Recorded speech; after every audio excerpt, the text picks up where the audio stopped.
So mga tol, kung matatandaan, sumabog po ang balita ng sabihin ni Canelo Alvarez sa isang interview.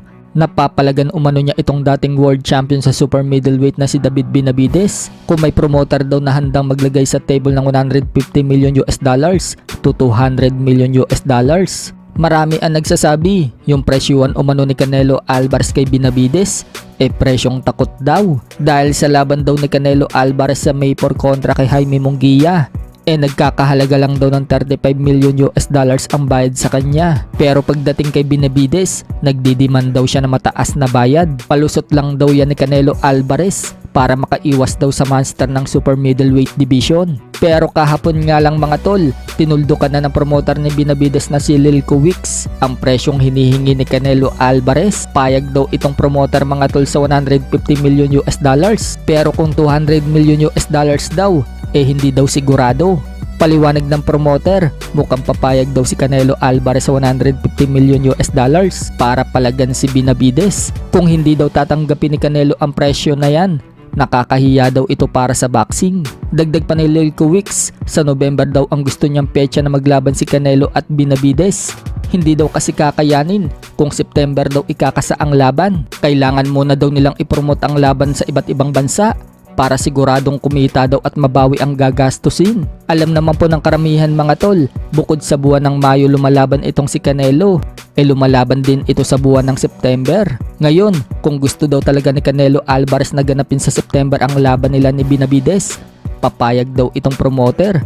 Pero hindi daw sa halagang $150 million, kundi $60 million na lang daw.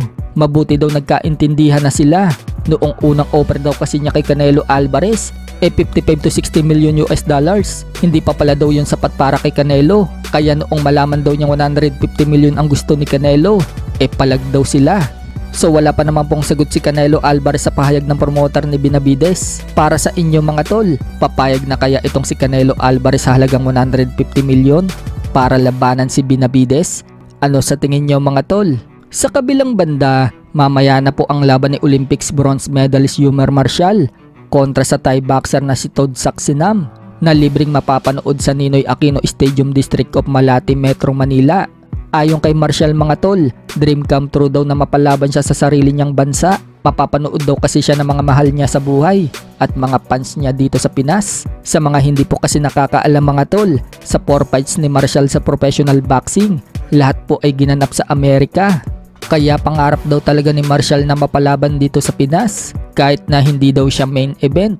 Pero ngayon, siya daw ang main event sa laban. Dagdag pa ni Marcial, preparation daw niya ang laban na yan para sa paparating na 2024 Paris Olympics na gaganapin sa July. Sa ibang balita naman mga tol, parelax-relax nga lang po ngayon si former 3 Division World Champion Janrel Casimero. Kasama nga po niya ang mga mahal niya sa buhay at girlfriend niya. Nag-outing sila.